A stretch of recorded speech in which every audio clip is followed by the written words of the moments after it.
When the USS Iowa battleship sailed out of Sassoon Bay's mothball fleet for restoration in Richmond last fall, it carried with it the ghosts of a dark day in naval history. Let us mark this moment.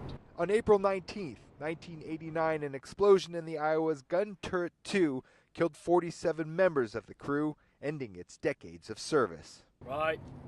Face. But after more than 20 years in naval purgatory in Sassoon Bay, survivors of that tragic day returned to the ship to mark the explosion's anniversary on board for the first time. EMFA Dwayne Collier Battle. I was right next to the turret when it exploded. My space filled up with smoke. I got in fire gear and I went into the turret. The hellish scene is burned into the memory of crew member Michael McInteggart. And it was dark, it was smoldering still, and there was bodies lying around, and we put the fire out. When it exploded, nobody knew exactly what it was.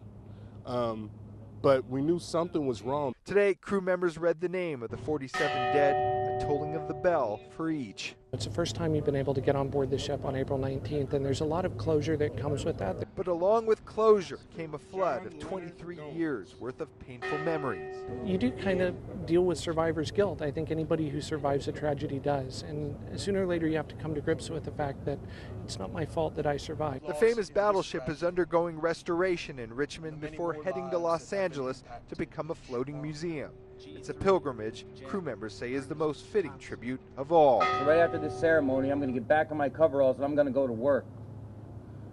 Because that's what they would want, and that's what I want. Joe Rosado Jr., NBC Bay Area News.